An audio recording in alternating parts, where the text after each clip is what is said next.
우리 174차 화요말씀 치유집회에 오신 여러분들을 환영합니다. 오늘 현장에도 가정에도 또 이제 우리가 한 마음으로 오늘도 지역을 넘어서 포항부터 또 서울까지 어디 있든지 간에 우리가 공간을 넘어서 함께 할 수 있는 귀한 시간이고요. 우리가 이제 보통 이제 성령님을 만나기 전에는 저도 전에 2010년 이전엔 그랬고요. 공부를 하고 뭐 상담학을 또 이제 뭐 책을 읽기도 하고 하면서 이렇게 환자들을 대할 때 내가 기도하면 나을 것이다 이렇게 이제 어떤 그 확신을 가지고 이제 사실은 그 기도하기가 쉽지 않았어요. 저 같은 경우에도.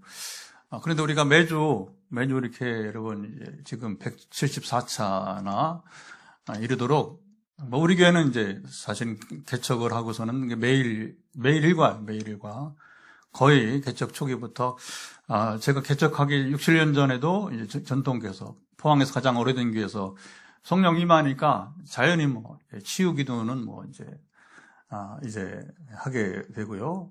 그래서 초기에는 성령이 임하셔서 치유도 일어났지만 사실은 암 환자가 치유되는 경험을 한 것은 개척하고서 일어났어요. 하나님이 교회를 세우시기 위해서 개척하는 교회를 세우시기 위해서 암 환자들을 이렇게 1명, 2명, 3명 이렇게 계속 고쳐가고 있게 되는 거죠. 근데 그 전에 암 환자를 고치는 이제 경험을 하기 전, 하나님께서 치유하시는 경험하기 전에는 이 암 환자 뭐 무슨 말을 하지? 어떻게 이루어하지? 이게 보통 목회자들 성령이 임하여서 실제로 성령이 임하여서 이제 정말 치유를 여러 차례 반복해서 그걸 갖다가 이제 이런 목사님들을 이제 치유의 은사가 있다고 말하는데 저는 이제 이런 표현은 별로 안 좋아해요.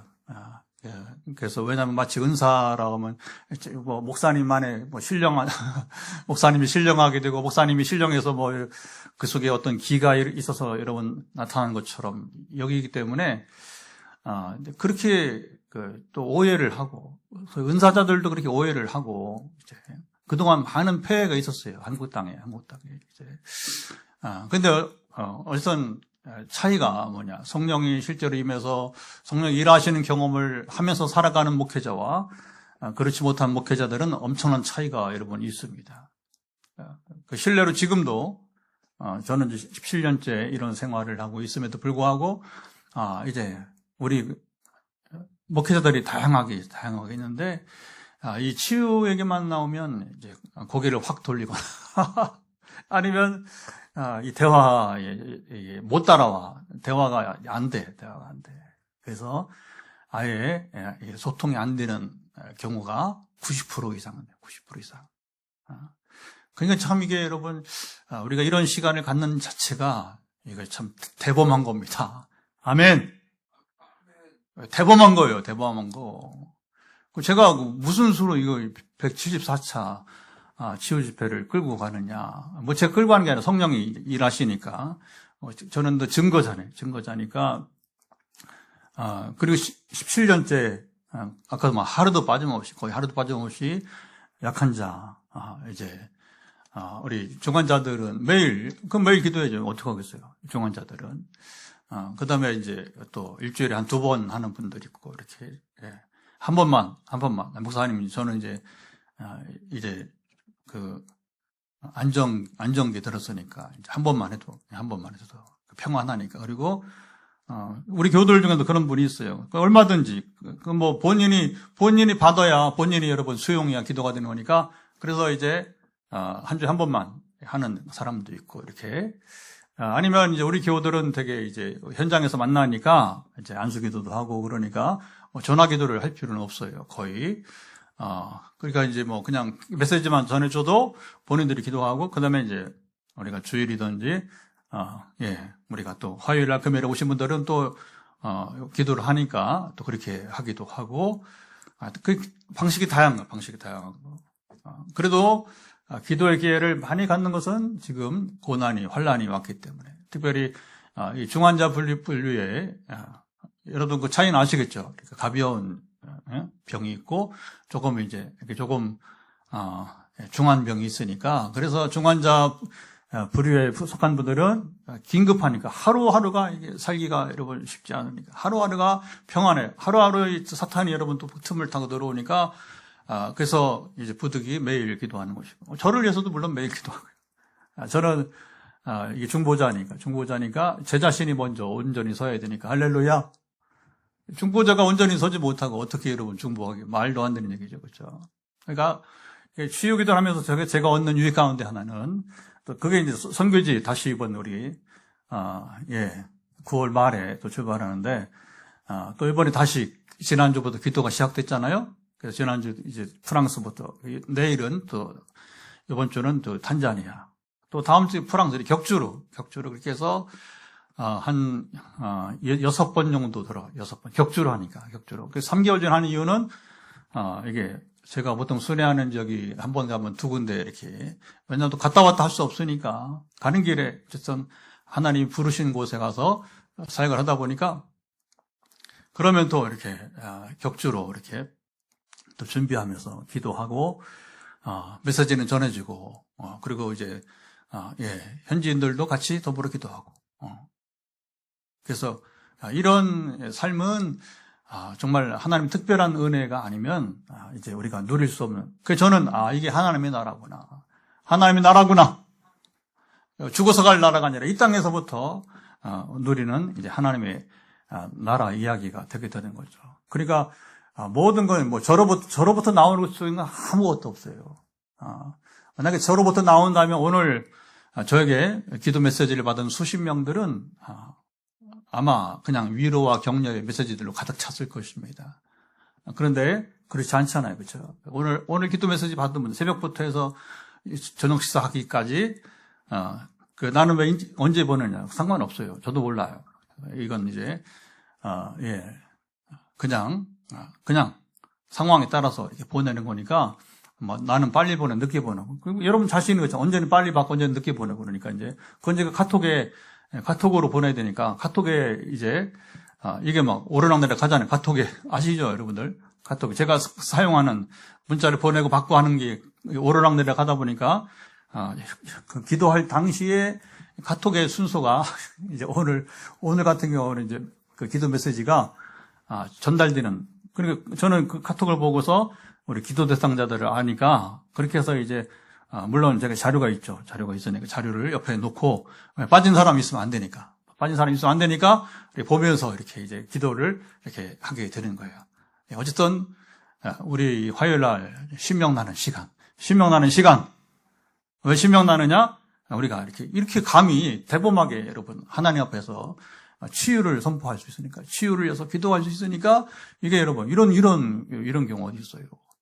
그래서 정말 여러분, 저는 선교지 갈 때마다 정말 더 신명나는 것은 뭐냐면, 아무래도 제가 거기 머무는 시간은 며칠에 불과해요. 프랑스는 3일만, 목요일 날 도착해서, 그 다음에 금, 토, 일 3일만 전에처럼 똑같이 같은 지역이고, 이제 부흥회를 합니다. 그리고 탄자니아도 가는데 이틀, 오는데 이틀. 파리에서 출발하면 좀 낫긴 한데, 그래도 거기도 내내 한 20시간 가야 돼요. 왜냐하면 이제 거기 탄자니아 그 다르에스살람 발음도 어려워요. 다르에스살람까지 가는 건 그렇게 어렵지 않은데 또 다르에스살람에서 비행기가 저 서쪽 끝까지 무안자라고 하는 지역까지 또 비행기를 또 타고 가야 되는데 국내선 1시간 반 정도 걸리는데 근데 이제 그 비행기가 우리 제주도 하는 것처럼 자주 있는 게 아니고 오전에 몇 대 오후에 몇 대 있으니까 가서 또 시간을 비행기 도착하는 시간을 기다렸다가 가야 되니까 그러면 지금 대략 봐도 이제 파리에서 밤에 이제 이번에 한 9시 10시 때 비행기 아직 안 끊었어요. 거기는 여기서 가는 비행 끊었는데 그러면 9시 10시 때 파리에서 출발하면 거기 무안자 도착이 몇 시냐면 이게 되게 한 10시 반쯤 밤 10시 반쯤 그러니까 이게 파리에서만 거기 아프리카 선교지 가는 게 이제 24시간을 돌아올 때는 이틀 걸리고. 그리고 거기서 이제 3일 이상을 거할 수가 없어요. 그래서 이번 신학대학 순회사역은 보통 나흘, 또 길면 5일 하는데, 그래서 이제 시간이 잘 맞으면 아프리카도 전에 우간다는 아주 비행기 가는 시간이 좋아요. 그래서 공항에서 1시간이면 학교를 가니까 그 수도 공항이고, 예. 그러니까 그런 데는 이제 한 5일, 적어도 4일 강의를 해서 제대로 된 강의를 이렇게 하고, 그렇게 하기도 합니다. 근데 이게 뭐가 신명나냐면, 이제 지금 3개월 전부터 기도하고 또 가서 또 예고 사항이 하나님, 이번에 이제 하나님께서 이 선교지에서 교회는 교회대로 또 이제 학교는 학교대로 이런 일 저런 일을 하시겠다고 했으니까 기대를 가지고 그러니까 여러분 대범하게 선포하는 거예요.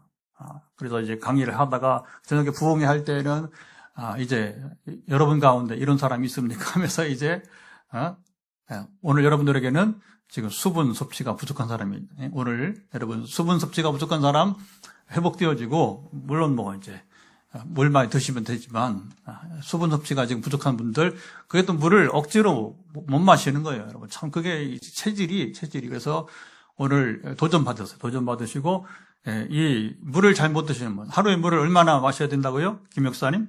하루에 몇 리터? 먹고 싶은 대로 이거 많이 드시는 괜찮아요. 2리터 이상만 드시면 돼요. 근데 2리터 이하로 마시는 분들은 오늘부터 습관을 바꾸셔야 돼요. 절대적으로. 그래서 저처럼 이 물을 항상 컵을 제가 이 머그잔, 이건 강대상용이고 제 책상에도 항상 제가 쓰는 컵이 세 개가 있어요. 많이 쓰니까 커피도 마셔야 되고 이제 물도 마셔야 되고 그러니까 커피를 3개를 밑에 요건 따로 요거까지 4개죠. 요거까지. 그러니까 요건 예배용이고 그다음 나머지는 이제 제 생활용인데 목양실에 컵이 3개가 있어요. 그래서 오늘 도전 받으시고 그래서 그 수분 섭취가 잘 안 되신 분들 오늘부터 물이든 낮든 여러분이 필요한 수분을 충분히 이제 섭취할 수 있기를 축복합니다. 그렇게 하는 오늘 도전을 주시고 그러면 이제 신학교든 교회든지 간에 이제 도전을 주면 반드시 간증자가 나오고 그리고 이제 그게 이제 확인되는 게 중요한 게 아니고 하나님께서 이렇게 일하시는구나. 하나님이 일하시는구나. 하나님이 역사하시는구나. 오늘도 하나님은 우리를 형편하시고 긍휼히 여기시는구나. 아멘. 그리고 마음을 여시고 하나님 저도요. 여러분 기도가 잘 안 되는 분들 제일 좋은 게 뭐냐면 기도를 잘하는 분 뒤에 앉으세요. 그리고서 이렇게 소리 내서 기도하면 속으로 그러면 뒤에서 말로 하면 이제 앞 사람이 부담돼서 기도를 못 할 테니까 적당히 들리는 거리에서 앉아서 저도요 하면 기도를 배우는 거예요. 기도 이렇게 하는구나. 아멘. 기도 이렇게 하는구나. 그렇게 기도 배우는 거예요. 여러분, 모든 건 남이 하는 걸 보면서 배우는 거예요. 저도 처음에 이런 신령한, 영적인 사역을 하기 전에는 하나님께서 가장, 이제 17년 전에 가장 하나님께서 크게 사용하시는 한국의 목사님, 장로님, 미국의 목사님, 3명을 만난 이유는 한 가지. 하나님이 이렇게 사용하실 수 있다. 하나님이 사용하시면 이렇게 쓰임받을 수 있다. 할렐루야. 그리고 3명을 적당히 보게 하고서는 딱 끊어버려요. 딱 끊어버려. 왜? 더 그들을 볼 필요가 없는 거. 왜? 내가 하면 되니까. 내가. 알았으니까. 목회자는 애롭게 그때부터는 말씀과 기도로만 살아가면서 하나님이 무엇을 행하실지를 묻고 그리고 행하시는 일들을 선포하고 그리고 이제 그 증거를 보면서 이게 내가 부름받았구나. 그리고 이런 아까 제가 대범하다고 말했는데 사실은 이렇게 복이 있는 대범한 일을 섬길 수 있게 되었다. 할렐루야. 이게 그런 거죠. 그러니까 모든 것의 근원은 원천은 사람에게 나오면 이건 끝이야. 할 수가 없어. 근데 이 원천 근원이 단순하게 여러분 어떤 능력이나 그런 기적만이 아니라 이제 오늘 욥기가 그걸 보여주는 거예요. 인격까지, 삶까지. 이게 참 어려운 거죠. 그래서 하나님의 이 성령의 능력을 통해서 권능을 경험하고 그 다음에 뭐냐면 사도행전 1장 8절은 증인이 되라. 증인이 되라. 시작. 증인이 되라. 증인은 잘 안 되려고 그래. 이게 이제 걸리는 문제고요. 또 뭐가 문제냐면 그렇게 하나님께서 은혜를 베푸셨으면 하나님을 위해서 좀 살아가야잖아. 하나님을 위해서. 하나님을 살아가는 게 뭐예요? 하나님을 살아가는 것은 뭐 크게 봉사하러 섬기라는 것도 있지만 이 성경대로 좀 지켜 행하는 것. 순종이죠. 지켜 행하는 것을 사람들에게 보여주면 안 되겠니? 내가 이렇게 과거에 엉터리로 살아왔는데 제가 하나님 만나서 이렇게 경험하고 보니까 인생 이렇게 살면 안 되겠더라고요. 이런 증언이 나와야 돼요. 아멘. 근데 아직도 우리 사회에는 이렇게 들려오는 소식들이 성공과 그 다음에 간증은 있는데, 그리고 그렇게 치유를 경험하고 능력을 경험하고, 그리고 이제 하나님 축복을 받은 다음에 어떻게 살아가는지, 그게 본이 되고 덕이 되는 삶을 살아가는 자의 살아있는 간증이 좀처럼 들리지 않더라는 거예요. 그래, 이게 왜 그러냐? 목사들이 문제예요, 목사들이. 그동안 소위 은사주의 목사들이 문제란 말이야. 그것까지 가르쳤어야 돼요, 그것까지. 당신이 이렇게 고집받았으니까 하나님을 위해서 살아야 된다. 하나님 나라를 위해서 살아야 된다. 당신 하나님 나라의 증인이다. 그러면서 이제 헌신으로 나아갈 수 있는, 성숙함으로 나아갈 수 있는, 그럼 뭐냐? 자, 보세요. 그냥 현실적 목적만 이루게 하는 것을 은사주의라고 부르는 것이고, 그리고 이제 우리 화요 말씀 치유 집회는 포항 빈내리 개척 후에 지금 10년째 분투한 것은 뭐냐면, 그런 은사주의 운동, 카리스마틱 운동이 아니고 철저하게 하나님 나라 운동이다. 하나님 나라 운동이다. 하나님 나라는 하나님 통치를 받아들이는 내 안에 하나님 나라가 임하는 것이니까, 단순하게 하나님이 내게 임해서 내게 모든 그 현실적 문제를 풀어준 것만 아니라, 풀어준 다음에는 뭐예요? 내가 하나님에서 어떻게 살아가는지, 어떻게 살아가는지, 오늘 6기를 통해서 어떻게 사는지 제가 알려드릴게요. 그게 바로 뭐냐? 은사주의 운동이 아니고 하나님의 나라 운동이다. 자, 오늘 현장에 몇 분이 계시고 12가정이 지금 같이 많이 참여했나요? 12가정이면. 물론 기도를 반 사람들은 수십 명 되지만, 그들이 다 와야 되는데, 여기에.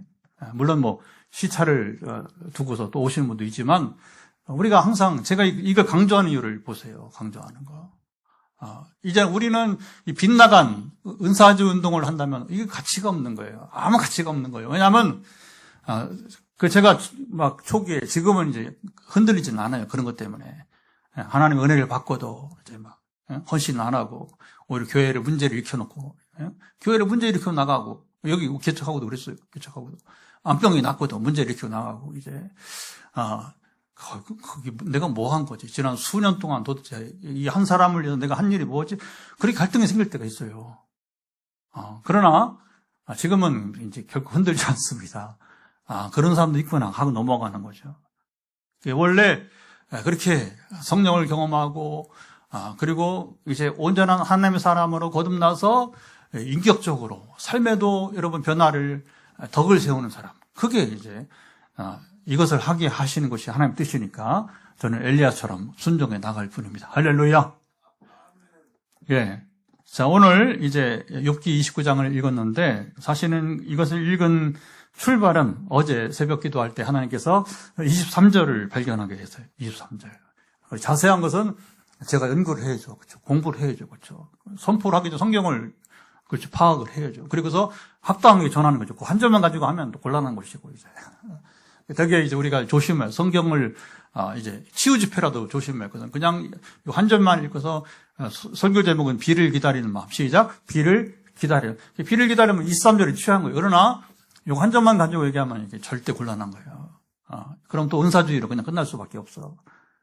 그런 차이들을 여러분 앞으로 저와 함께 하면서 잘 분별할 수 있을 것입니다. 한번 같이 읽어보도록 하죠. 자, 23절 같이 읽어보도록 하겠습니다. 그들은 비를 기다리듯 나를 기다렸으며 봄비를 맞이하듯 입을 벌렸느니라. 자, 이걸 이제 어떤 상황에서 이제 욥이 말했는지를 안 해보면 그냥 비 얘기만 할 거예요, 비 얘기만. 일단 제가 비 얘기를 먼저 하고, 그 다음에 욥은 어떤 상황에서 이 비 얘기를 했는지를, 여기까지 가야지, 이제. 그래서 이걸 나중에 얘기하는 것이 좋을 것 같아요. 제가 이렇게 보니까. 사실, 비를 기다린 사람은 누구냐? 비 얘기 먼저 한다고 했습니다. 비를 기다린 사람은 메마른, 지금 땅이 메마르고 사실 지금 장마철인데 비가 너무 안 와. 특별히 포항은 늘 강수량이 적어요. 눈도 안 오는데 비도 그렇게 안 와.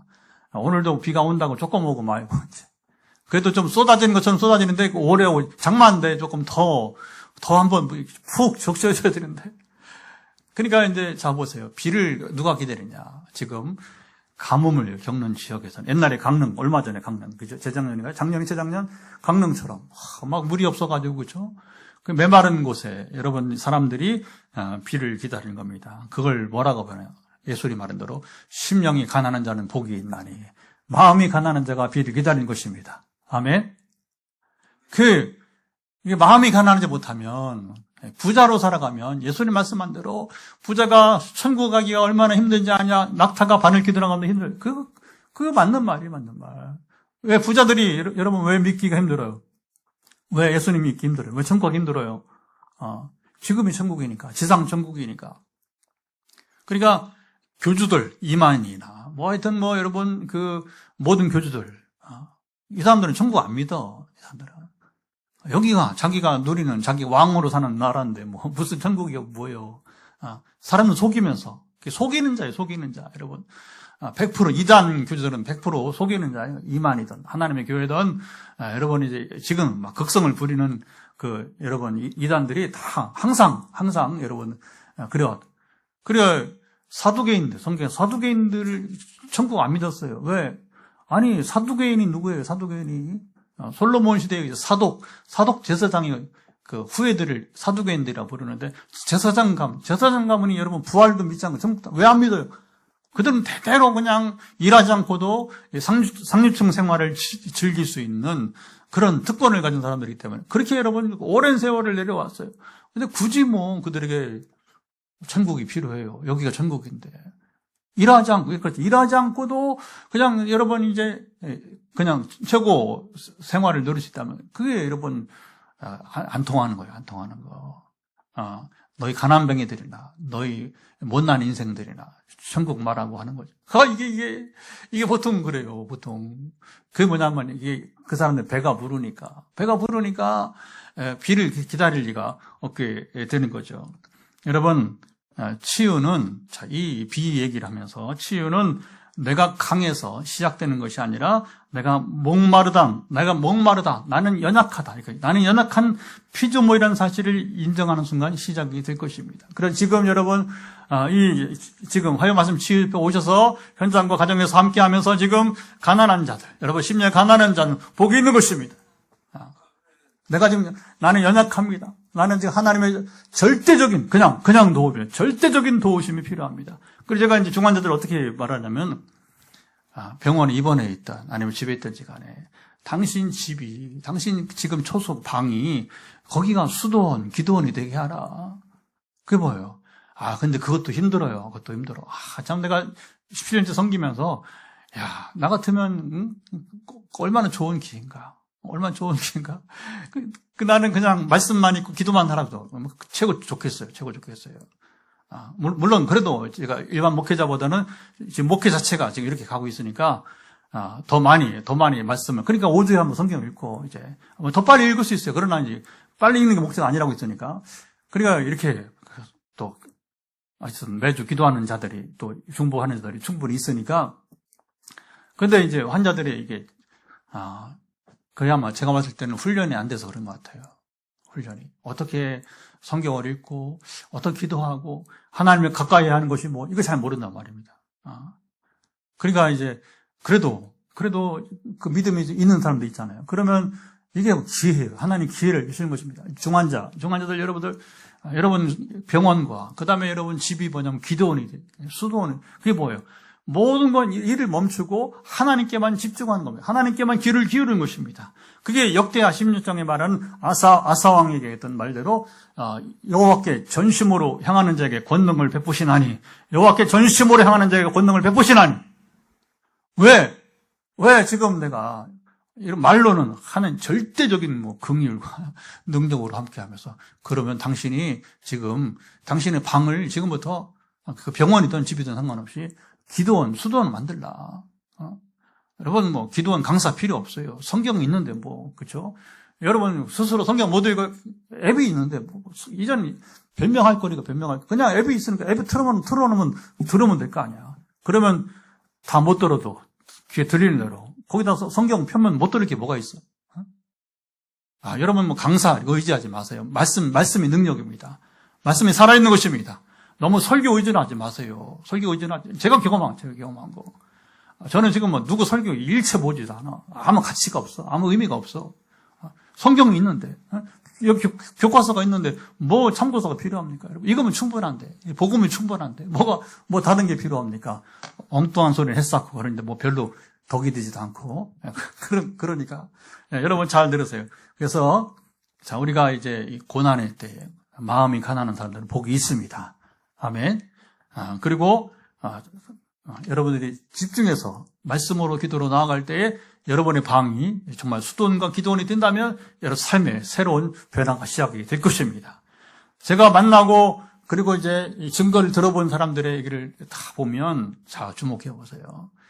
하나님을 열심히 만나 그렇다는 게 아니라 여러분 오늘도 이 욥이 좀 이따 제가 정리해 줄게요.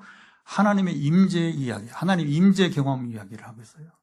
하나님의 임재라고 하나님 나와 함께 하신다는 건데 욥에게서 살면서 제일 중요한 게 뭐였냐? 그는 바로 하나님 임재였어요. 평생 삶에. 그가 부자이면서도 아까 말한 부자는 천국에 들어가기가 힘든데 이 욥은 여러분 에스겔 보게 되면 이제 하나님이 거기 노아, 다니엘, 그다음에 욥 얘기를 해요.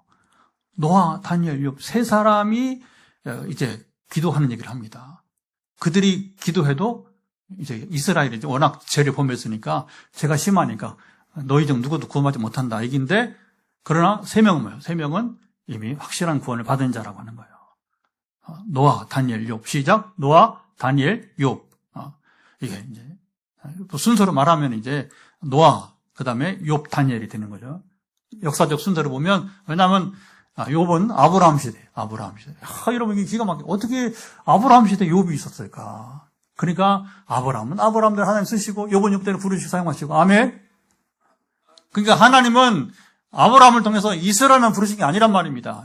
욥은 여러분 저는 다른 동네 살던 사람이에요. 이스라엘 지경 밖에 살던 사람이에요. 근데 그 이야기가 성경은 유대인 아니란 말입니다. 유대인 아니고 아브라함은 동시대에 무슨 왜 유대인이야? 유대인들은 아브라함의 후손들이 여러분 유대인들이고 욥은 아브라함의 후손이 아니고 아브라함과 동시대 사람이에요. 동시대 사람. 아브라함의 여러분 혈통으로 난 사람이 아니란 말입니다. 성경 잘 읽어요. 성경 잘 읽어야 돼요.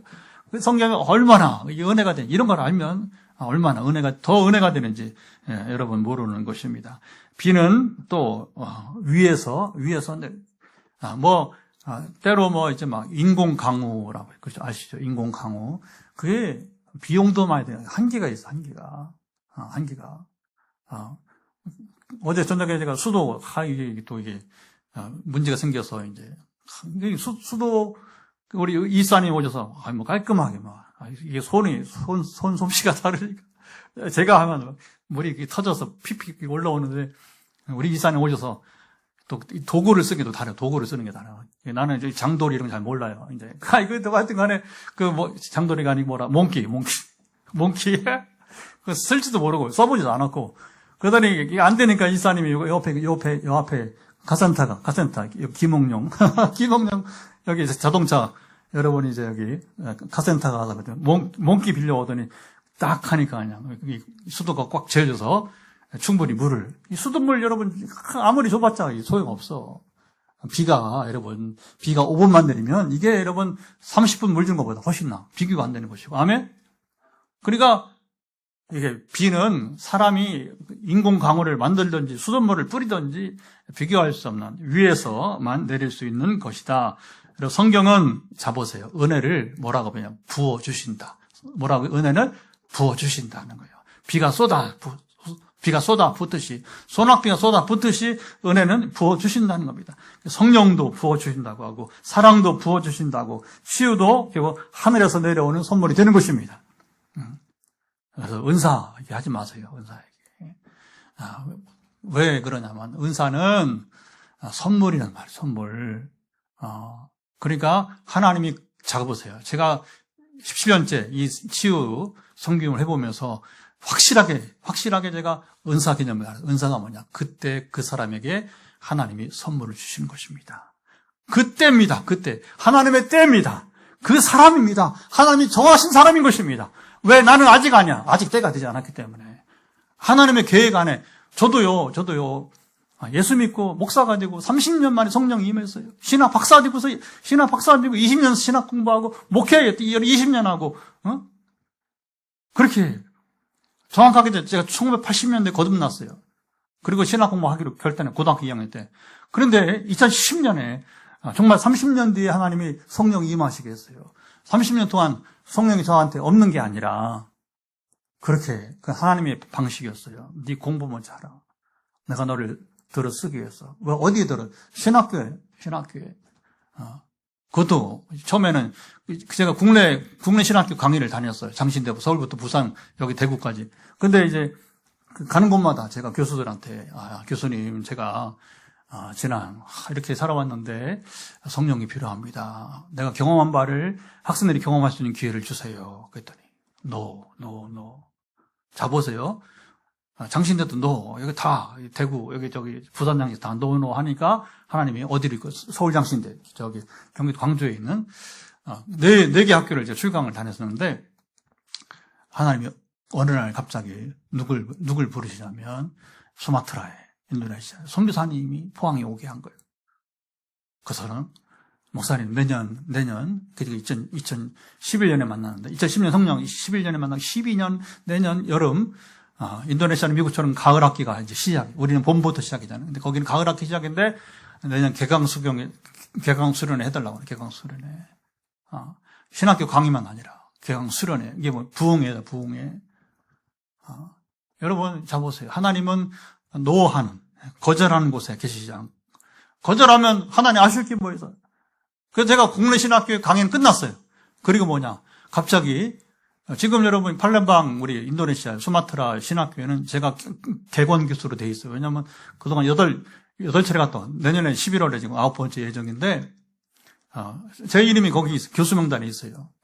제가 자꾸 가니까 또 갈 거니까 그래서 개관 교수 이름으로 거기 돼 있어요.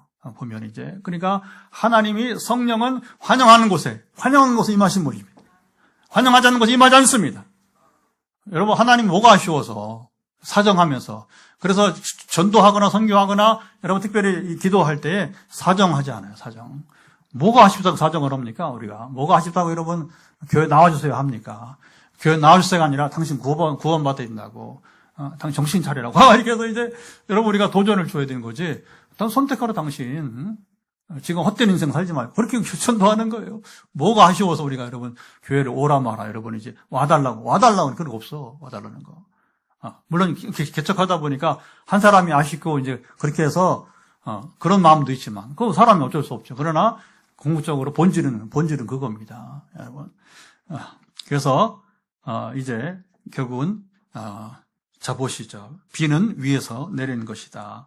은혜를 부어주시고 성령도 부어주시고 그리고 사랑도 부어주시고 그리고 치유도 하나님이 주시는 선물이다. 언제? 그때 그 사람에게. 이게 답이야 이게. 내게 은사가 있다고 해서 목사님 안병을 낫게 하는 이제 은사가 나 그거 없어요. 내가 했나? 하나님이 하신 거지. 귀신을 쫓아내는 은사가. 여러분 그게 그때 그 사람이 지금 필요하니까 하나님이 제 입술을 통해서 귀신을 쫓아내는 것뿐이지. 아멘. 그리고 왜 그러면 저를 통해서 그 일을 하시느냐? 하나님 나라를 위해서, 하나님을 위해서 지금도 이런 권세가 있다는 사실을 알게 하시는 것이고 이걸 못하면 뭐냐? 방치하거나 그죠? 자리를 피하거나 목사님 난 그런 은사 없어. 이게 목회자들 다 마찬가지잖아요. 그죠? 나 그런 은사 없어. 피하잖아요. 그죠? 겁이 나기도 하고 알아야지. 경험을 해봤어야지. 그러니까 제가 그 경험을 한 다음에 인도네시아부터 시작해서 프랑스까지 여러분 아프리카 프랑스까지 이런 이제 유럽도 마찬가지 유럽도 그때 그 경험 때문에 프랑스 2년 만에 또 와달라는 이번에 그것도 또 기대하고 달려가고. 아멘. 그리고 이제 여기 그 비를 상할 때에 늦은 비. 이스라엘은 이른 비가 있고 늦은 비. 시작. 이른 비, 늦은 비. 왜 그러냐면 이제 10월이 이른 비는 뭐냐면 이제 그 파종할 때에. 그렇잖아요. 여러분 우리가 모내기 하기 전에 5월이죠. 5월 달에 비가 와줘야 여러분이 이게 모내기 할 수 있는 거예요. 이스라엘은 주로 이제 밭농사지만 이제 10월에 비가 내려와야 여러분 이제 보리, 그 다음에 밀을 뿌릴 수 있게 되는 거죠. 그 다음에 4월에 보통 이제 4월에 내린 늦은 비는 왜 그러냐? 곡식이 마지막 보리 또 밀 같은 게 곡식이 연그러요. 그 다음에 채소들이 마지막이라 보니까 알이 차야 돼. 우리 배추 알이 차야 잖아요. 그러면 제가 그 배추가 알이 차는 건 포항에서 처음 배웠어요. 전에 있던 교회에서. 왜냐하면 이제 어른들이 얘기하니까, 이제 비가, 이게 뭐, 농사지는 건 아니지만, 이게 텃밭에서 이제 어쨌든 배추 농사하는데, 목사님 비가 와야 되는데, 왜 가을에 비가 와요? 그랬더니, 몰랐어요. 시골 출신들 몰랐어요. 농사를 워낙 안 져봐가지고, 일을 안 해봐가지고. 그랬더니, 목사님 이게 배추도 비가 와요. 알이 꽉 차야지 되는데, 비가 없이는 안 돼요. 비가 유일한 방책이라. 그러니까 여러분, 이게 모든 곡식이, 이게 마지막에 이제 열매를 연걸려면, 곡식이 차려면 어떻게 되는 거예요? 늦은 비가 와야 돼요, 늦은 비가. 근데 이스라엘은 지형상 그게 4월에. 그래서 이제 4월에 비가 오면 이제 5월, 6월 연걸어서 빠르면 5월, 늦으면 6월, 또 7월 초까지 이렇게 해서 보리와 그 다음에 이제 벼를 이제 성지는 그렇게 추수하게 되는 것입니다. 자, 늦은 비가 오지 않으면 곡식은 끝까지 익지 못하는 것처럼 이미 늦었다. 내 병은 안 된다. 우리 가정 끝났다. 여러분, 그러나 하나님께 늦은 비가 여러분 있습니다. 사람에게 늦은 시간이, 자 보시죠. 사람에게는 늦어 보이는 시간이 하나님께는 가장 좋은 시간이 될 수가 있는 것입니다. 그래서 제가 이제 이 치유 이제 섬김을 하면서 참 이게 말이 좀 조심스러워요. 치유 운동, 이것도 좀 그래서 제일 좋은 게 치유 섬김이구나. 어떻게 치유를 섬기? 기도로 섬기는 기도로. 하나님 낫게 하시기를 기도하는. 그러나 아까 말한 것처럼 귀신 들린 사람이 있어 우리는 양보 안 해요. 물러나지 않아요. 맞서 싸우는 거지. 성령이 내가 뭘 두려워할 게 뭐 있어. 천천히 그냥 이제 귀신 조롱하면서 그랬더니 이제 신학생들이 인도네 신학생들이 우리는 이런 현상을 보면 막 두렵고 떨리고 막 그런데 목사님은 전혀 두려운 내색이 없고 어떻게 그렇게 여유가 있지? 큰 소리도 지르지 않으면서 조용조용 이렇게 지금 저희 모든 강의나 부흥회는 지금 톤이에요. 지금 톤. 거의 뭐 이렇게 소리를 지를 필요가 뭐가 있어요? 그냥 잔잔하게 그냥 자근자근 얘기하면 귀신도 알아듣고 그러니까 우리는 뭐 내일 죽어도 중환자 만나도 우리는 두려워하지 않아요. 만나서 물러나지 않습니다. 그러나 이제 하나님께서 살리실지 불러실지 모르니까 그러나 생명이 있을 때까지는 살려달라고 우리가 기도하는 것이고 아멘. 그러나 혹시 부를지 모르니까 양쪽을 다 열고 사도 바울도 그래요. 빌립보서 여러분 3장에 보면 얘기하잖아요. 자기가 하나님께서 순교로 부를 수도 있고 살게 할 수도 있고 그렇잖아요. 선택은 하나님께서 하시는 것이고 아멘. 내 의지가 하나님이 하신 것이고 그러니까 여러분 우리가 살든 죽든지 이 두 가지 길은 다 우리가 놓을 수밖에 여러분 없는 것이고 그러나 우리는 죽음 자체를 두려워하거나 그 질병을 두려워하지 않고 여러분 선포해 보는 것이죠. 아멘. 그래서 우리 교회 두 번째 이 암 환자 나왔던 청년처럼 거의 뭐 여러분 우리 교회 그 증인들이 있어요. 우리 1mm 본. 그래서 이 청년을 보면서 아직도 기도합니다. 아직도 오늘도 기도할 것이고 그래서 이제 그 엄마가 권사님이에요. 참 엄마가 얼마나 또 이렇게 지금도 막 노심 조사하면서 아들이 믿음으로 살아야 되니까 그렇게 암에서 나왔고 근데 어디서 죽어갈 청년이 살아났단 말이에요. 그걸 보면서 이게 하나님이 세 번째 암 낳은 사람은 이 집사님은 이분도 다 포항인데 포항 사람인데 이분도 전에 몇 번 말한 것처럼 하여튼 뭐 그렇게 부작용도 없이 이렇게 싹 낳고 그 류마티즘도 그 약도 안 먹고 지내고 결핵도 또 오네. 하여튼 뭐 신기한 하나의 은혜를 누린 사람이 있고 할렐루야. 이게 참 이제 여러분 그러니까 하나님이 행하시면 놀라운데 문제는 이제 그렇지 않을 때는 뭐냐. 전에 서울에 이제 봉천동에 있는 교회 권사님 한 분이 돌아가셨어요. 그 다른 권사님 소개를 해서 한동안 기도를 했었는데, 근데 굉장히 덕이 됐어요. 그래서 목사님 마지막 만나서 우리 이제 어머니 이제 그 가족들이 다 그렇게 얘기했대요. 목사님 만나가지고 정말 엄마가 마지막 삶을 잘 마치고 이렇게 두려워하지 않고 이렇게 잘 삶을 정리하고, 그것도 여러분 이제 사실은 우리가 이제 이 단계를 넘어가면 사실은 누가 더 복이 있는지는 나중에 가보면 알 것이고. 아멘. 그래서 우리가 눈에 보이는 것으로서 판단하기가 어려운 부분도 여러분 있게 되는 것입니다. 예수님은 하늘에서 내려온 생명의 비가 되십니다.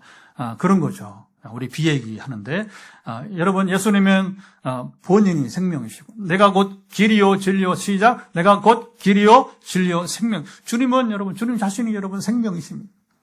비가 하늘에서 내려오셨어요. 사람의 몸을 입고 이 땅에 오셨어요.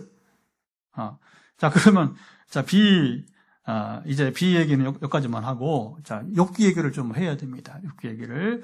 자, 이제 1절부터 6절은 욥이 무슨 얘기하냐.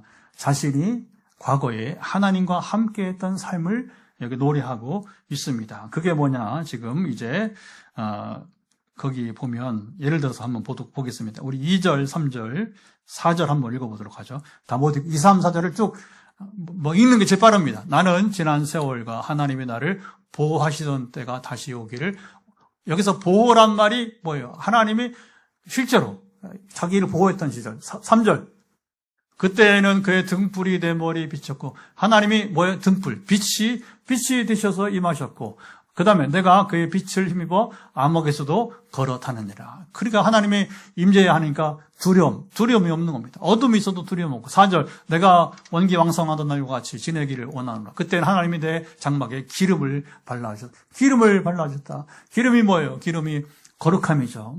거룩함이 뭡니까? 성령을 나에게 주셨다. 할렐루야.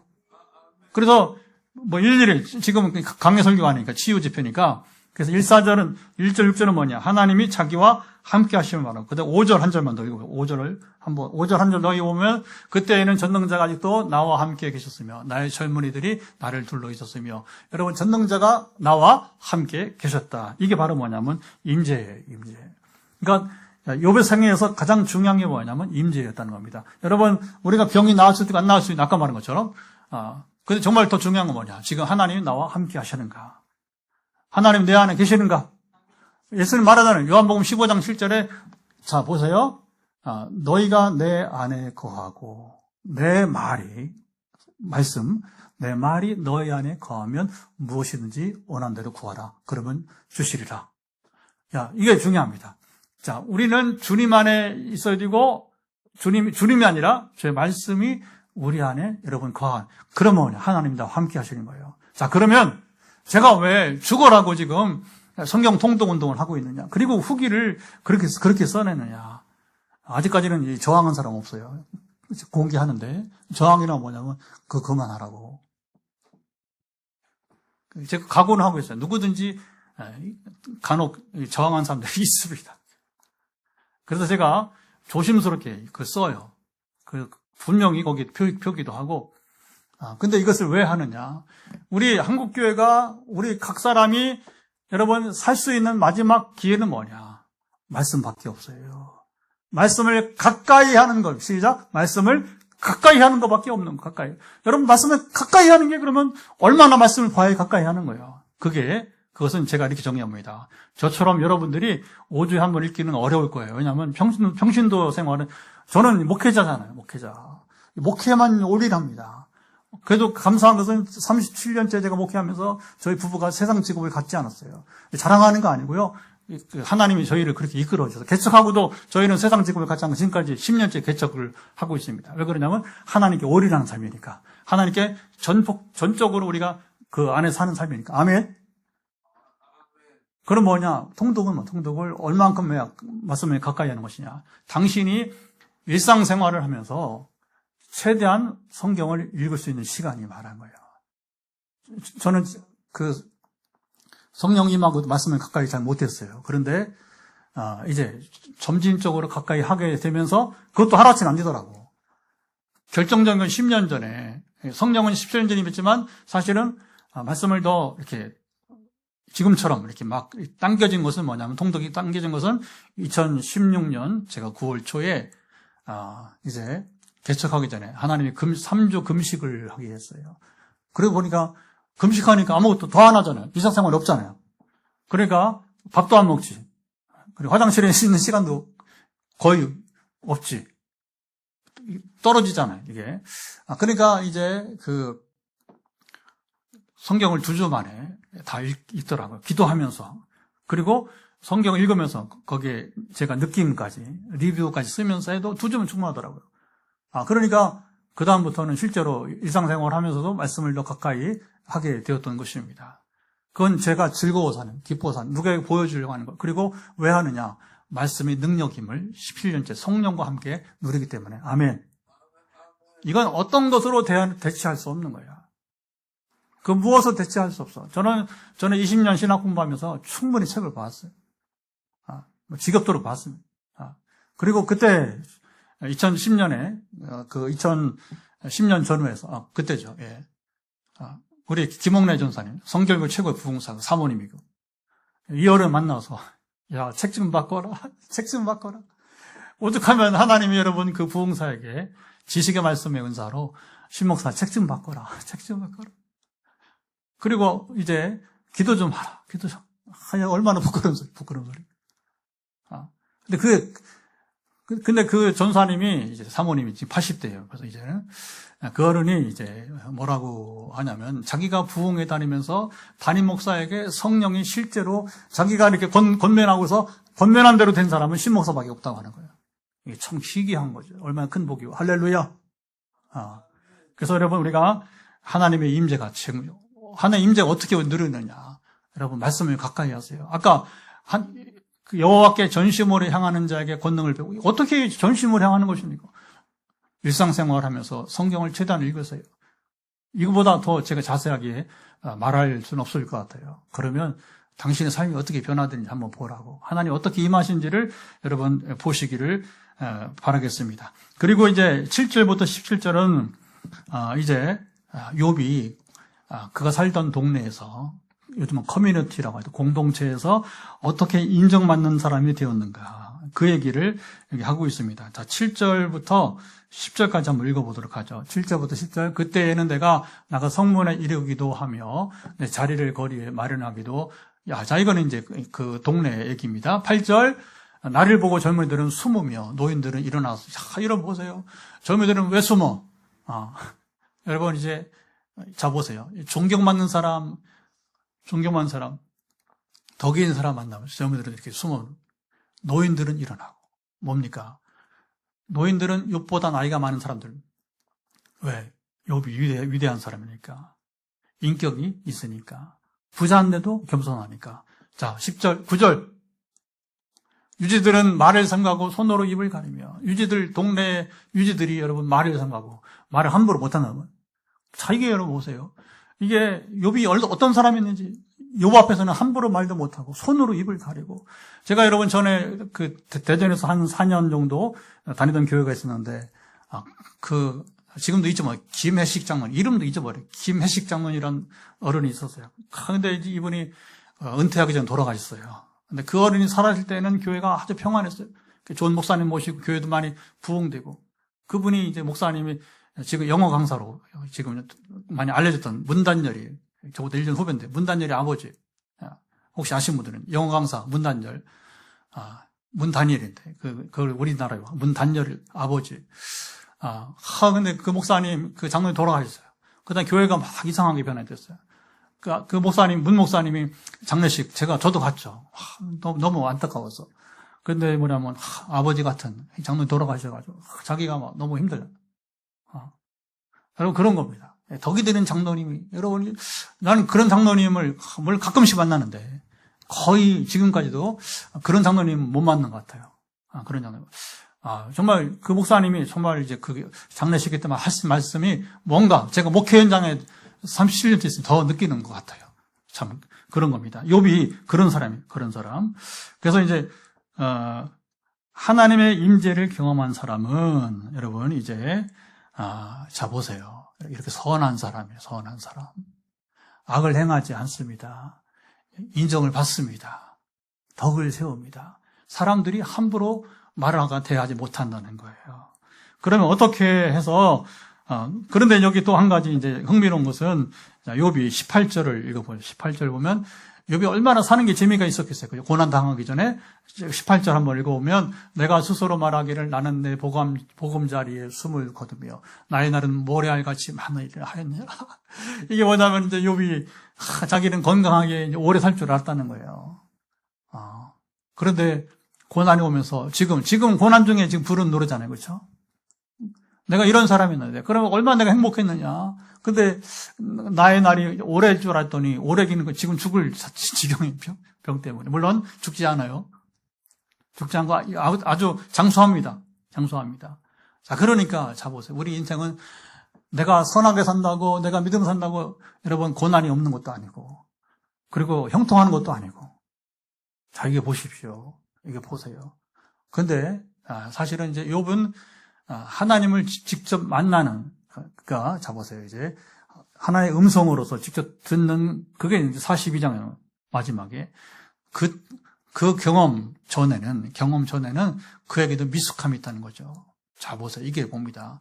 우리가 이게 중요해요. 하나님의 음성을 직접 듣기까지는 이게 문자로 된 성경이 아니라, 자, 이 문자로 된 성경이 아니라 여러분 하나님의 음성이 모세처럼 욥처럼 직접 들릴 때가 있어요.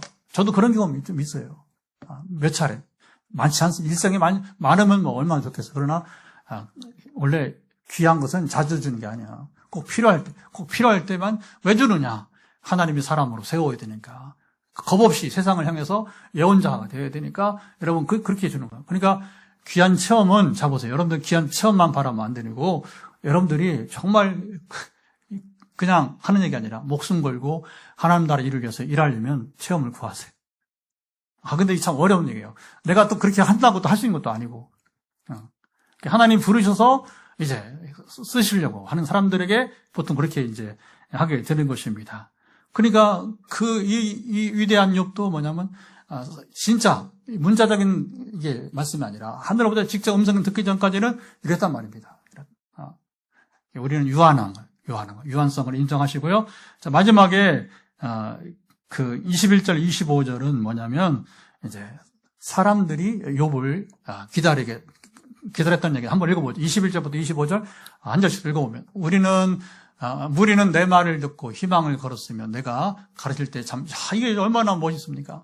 동네 사람들이 그러니까 욥은 이제 아브라함 이삭과는 당시에 그 동네에 여러분 이제 촌장 같은 사람이에요. 그래서 내 말을 듣고 그죠? 지도자는 거예요. 희망을 걸고 욥을 보면 희망이 생기고 그 가르칠 때 아무도 잠잠하지 않고 아까 제가 그랬잖아요. 성경통도 후기를 쓰는데 누가 또 이렇게 시비를 걸까? 안 좋은 거죠. 그게 하나님의 신령한 선한 일을 말하는데 시비 걸고. 그러나 뭐 이제 걸지 않는 것은 다행이고. 근데 욥에게 그 시비 거는 사람이 없다는 것이고. 그 다음 절 보시면 자, 내가 말한 후에는 그들이 말을 거듭하지 못하였나니 나의 말 그들에게 스미. 참 이거 얼마나 좋습니까? 그들이 말을 여러분 다시 말하지 못하고 그리고 그의 말이 그들에게 스며들었다. 영향력을 주었다. 그러니까 여러분 이제 하나님 사람이 누구냐? 영향력을 주는 사람이라고 하는 것이고 그 다음에 나머지 또 띄워줘 보세요. 그들은 비를 기다리듯 나를 기다렸으며 봄비를 맞아듯 입을 벌렸나니. 참 얼마나 기가 막힌 겁니까? 동네 사람들이 여러분 비를 기다리듯 자기를 기다렸다는 거예요. 봄비를 맞아듯 입을 벌렸다고. 여러분 이게 리더십. 이 역할을 하나님이 하시는 건데 하나님이 욥을 통해서 그 지역에서 그 커뮤니티 동네에서 행하셨다는 것이고 이건 우리가 본받아야 할 것입니다. 오늘 우리도 여러분 이런 영향력기를 축복합니다. 아멘. 그러니까 제가 이 설명 안 하고 그냥 비 얘기만 했더라면, 이게 이제, 얼마나, 여러분, 이제, 부족하잖아요. 그쵸? 의미가 떨어지잖아요. 그쵸? 근데 여기 여기까지 가니까 얼마나 의미가 있는지. 24절, 두 절 더. 그들이 의지 없을 때, 내가 미소하면 그들이 나의 얼굴빛을 무색하게, 여러분 얼마나 좋습니까? 그들이 막 힘들어할 때에, 욥이 미소를 한번 띄워주면, 마치 하나님을 보는 것처럼, 하나님 보는 것처럼, 이게 얼마나 멋진 인생입니까? 한 절 더 마지막 25절 읽고 마치겠습니다. 이제 내가 그들의 길을 택하여 주고 으뜸되는 자리에 앉았나니 왕이 군대 중에 있는 것과 같았고 애고하는 자를 위로하는 사람과 같았니라. 여러분 이제 욥기를 읽으면서 욥이 누구냐? 잘 몰랐죠. 잘 몰랐죠. 저도 오늘 그냥 읽고는 많이 지나갔는데 사실은 이제 이 본문을 설교를 제가 지금 37년 목회하면 처음 이 본문을 설교를 해요. 이 본문 설교를 처음 해요. 5조에 한 번씩 읽어가도 그냥 그렇게 그냥 지나갔어요. 여러분 그런 겁니다. 성경을 읽어도 유대인들이 예수님을 고난당하시는 메시아인데 고난당하시면 지금도 몰라. 성경을 읽고도 그냥 지나가는 거예요. 저도 이것을 읽으면서 그냥 지나왔어요. 근데 어제 새벽에 하나님께서 이 말씀을 이제 힌트를 주셨기 때문에 오늘 설교 준비, 오후에 설교 준비를 쭉 하면서 이게 욥이 이런 사람이었구나. 왜 그때는 안 들렸지? 그리고 수십 번 성경을 읽으면서 왜 안 들렸지? 그런 거예요. 우리가 정신을 안 차려. 그리고 이것을 때로는 깊이 묵상하고 온전히 알지 못하면 이런 우를 범할 수 있구나. 이게 하나님 이야기 아니에요. 욥 얘기. 하나님이 욥을 통해서 이렇게 여러분 사용했다는 것입니다. 그래서 오늘 비 얘기로 시작해서 욥의 생애 이야기로 마치게 되는데 왜 그러냐? 우리 오늘은 비가 내리는 은혜가 임하시기 바랍니다. 아멘. 비는 하늘로부터 하나님 여러분에 부어주시는 거예요. 성령을 부어주시든 여러분 은혜를 부어주시든 치유를 부어주시든 다 부어주는 하늘로부터 선물이니까 부어주심을 받으시기 바랍니다. 그리고 이것만 누리면 끝이면 우리는 안 한다고 했어요. 의미가 없으니까. 그 욥처럼 우리가 살아가야 돼요. 욥처럼. 우리가 사는 지역에서 영향을 미치고, 그렇죠? 그 덕을 끼치고. 왜 이만큼 그러면 존경받았느냐? 그건 아직 안 읽었어요. 나머지 여러분들이 중간에 읽어봤으면 좋겠는데 여러분들이 직접 읽으세요. 11절, 17절 보면 거기 욥이 사람들을 어떻게 구하고 고아를 놓고 가부를 위로하고 맹인의 눈이 되었고 다리 저는 사람의 발이 되어주고 억울한 사람을 변호하고 악인의 일을 꺾고 그러니까 이 정의와 공의가 그러니까 뭐냐면 약한 자에게는 여러분 이제 긍휼을 베풀고 악한 자에게는 정의를 베풀고 아멘. 지금 한국교회는 뭐냐? 이게 오줌통 못 가리는 한국교회야 지금. 뭐 더 심하게 말할 수 있어요. 그러나 가장 그래도 여러분들 얌전히 말하면 한국교회는 오줌도 못 가리는 교회란 말입니다. 왜 그러냐? 간단해. 아픈 자, 가난한 자는 긍휼이 되게 되고, 그렇죠? 악을 행하는 자에게는 진리를 선포하면서 여러분 해초를 해야 되는 거예요. 제가 한마디 하면 또 이게 또 막 이상하게 또 편파가 돼가지고 말 안 할래요. 근데 뉴스 보면서 참담한, 너무 참담해. 야, 어떻게 이렇게 무지하게 됐나? 대한민국 사람들이.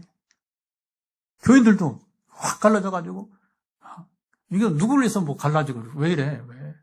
오줌도 못 가리는 한국교회란 말이에요. 요번 안 그랬단 말이에요, 요번.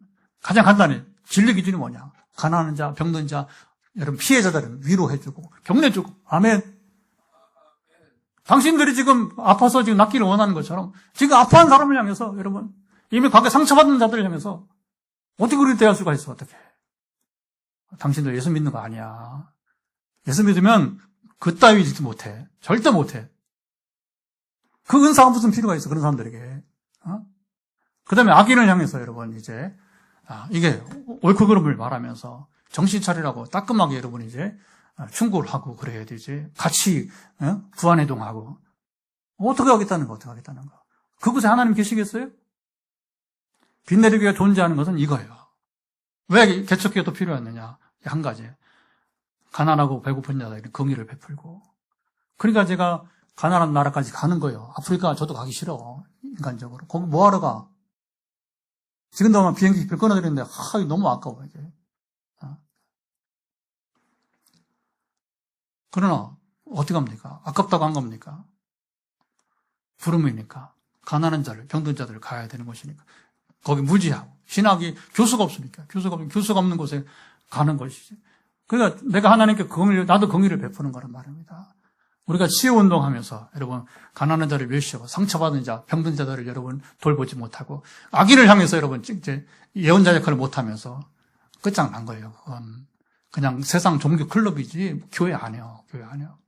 자, 이제 기도합니다. 하나님, 오늘 우리가 욥을 통해서 바로 이 복음을 알고 그리고 내가 누리고 그리고 우리가 가르치고 욥처럼 전파하게 하소서. 같이 기도합니다. 하나님 아버지, 욥기를 통해서 오늘 우리가 비를 기다리는 마음, 얼마나 가뭄 가운데, 가난한 심령 가운데, 주여 고난 가운데 그 비는 하늘로부터 주시는 것이고 부어주는 것이고, 이 시간 가난한 가운데 심령 가운데 주의 이름을 부르며 아버지 하나님의 참으로 부어주시기를 기다리는 자들에게 오늘 긍휼을 베푸시고 역사해 주시기를 간절히 원하며, 우리는 현실 문제만 우리가 해결하는 은사주의 운동하지 아니하고 오늘 욥이 그랬던 것처럼 가난한 자 병든 자들을 긍휼히 여기고 그들과 함께하고 그들의 회복을 위해서 함께 힘쓰고 그들의 눈이 되어주고 그들의 다리가 되어주고, 하나님 그러나 악인을 향해서는 우리가 이제 예언자가 되어서 좌우를 분별하게 하고 그들을 따끔하게 이제 아버님의 참으로 충고를 해주고 변화되기를 촉구하는, 경고를 하는 것처럼 이런 한국교회가 되기를 원하며 기도하오니, 그래서 은사주의에 벗어나서 진정한 하나님 나라 운동에 참으로 이끌어가는 포항 빛내리 교회로 세워주시고, 여기 함께하는 현장과 그리고 가정에 함께하는 지금 남아있는 11가정이 되게 도와주소서. 자, 이제 이 말씀을 가지고 이제 기도해야 되죠. 기도는 짧습니다. 머리끝부터 발끝까지 연약하면서 손을 터치하시고 선포할 때 하나님의 임한, 이게 중요합니다. 여러분, 기도가 길 필요가 없는 것은 하나님이 들으시기 때문에 믿음으로 집중해서 접니다. 저에게도 은혜를 베풀어 달라고. 특별히 오늘 여러분 이제 수분 섭취가 잘 안 되는 분들, 수분 섭취가 이루어지이다. 하나님 아버지, 머리끝부터 발끝까지 현장에서, 가정에서 연약한 부분에 손을 터치하게 되는 부분들 예수 그리스도를 명한다. 연약함은 회복될지어다. 연약 회복되기를 예수 그리스도의 이름으로 명한다. 하나님 긍휼력이사 사람으로는 불가능해 보이지만 주님은 귀신 들린 자의 아비에게 할 수 있거든이 무슨 말이냐? 믿는 자의 능치 못함이 없느니라 말씀했으면, 능치 못함이 없이 하나님께서 오늘 머리끝부터 발바닥까지, 머리 종양부터 파킨슨부터 그리고 이제 발가락이 지금 바로 잡아야 되는 분까지 예수 그리스도 명한다. 회복될지어다. 주님, 여호와께 전심으로 향하는 자에게 주님 권능을 베푸시는 주님이요, 우리가 전심을 다해서 주님과 가까이, 욥처럼 가까이 교제하고 임재 가운데 있을 때 주의 역사하셔서 연약하면 회복되게 하시고, 그때 그 사람에게 은혜를 베푸는 것이 은사라고 했는데, 그때 때가 되어 나에게 저에게도 은혜가 임하는 시간 되게 하사 암은 암대로 떠날지어다. 암의 모든 후유증은 소멸되기를 예수 그리스도로 명한다. 그리고 또 전이에 대한 두려움이 있는 분들, 전이는 사라질지어다. 완전 그 암세포 자체가 송두리째 사라질지어다. 아버지 아시지요? 각종 염증, 만성이염부터 시작해서 또 아버님의 참으로 척수염에까지 지금 연약한 가운데 있는 분들 예수 그리스도 명한다. 연약함은 회복될지어다. 염증은 사라질지어다. 후유증도 사라질 것을 예수 그리스도 명한다. 우리 교회 윤지사님이 이제 내일 모레 목요일 금요일 한쪽 눈 양쪽 눈 또 이제 백내장 수술하는데, 지금 눈에 연약한 부분들 건조증부터 시작해서 모든 지금 눈에 연약함은 회복되어지기를, 사라지기를 예수 그리스도에 선포한다. 우리 윤지사님 백내장 수술이 은혜 가운데 잘 이루어지도록 역사하시고 감찰해 주시고, 또 우리 하준이 할아버지 지난주에 우리 대구까지 신방하고 다녀왔는데 입맛이 회복되고 식사가 이루어서 빠진 살도 회복되어지고, 이제는 이제 아버님이 항암을 하지 않고도 이제 회복의 길로 갈 수 있도록 특별한 역사가 임하기를 원하오니 예수 그리스도의 이름으로 하준이 할아버지의 이제 남은 이제 몸은 회복되어지고 이제 모든 이제 암세포 영향은 사라질지어다. 완전케 될지어다. 이제 이후에 나머지는 이제 현장에서 안수기도, 전화기도로 상세하게 할 때에 어떤 질병이든지 주님은 고치시고 역사해 주옵소서. 이제는 우리 주 예수 그리스도의 은혜와 아버지 하나님의 사랑하심과 성령의 교통하심이 오늘도 현장과 가정에서 화해 말씀 치우치 174차 이루면서 하나님의 은혜를 기다리고 있는, 수분 섭취가 안 되어서 어려움 가운데 있는 분 뿐만 아니라 지금 은혜를 기다리는 자들 가운데 영원토록 함께하옵시기를 간절히 축원하옵나이다. 아멘. 할렐루야.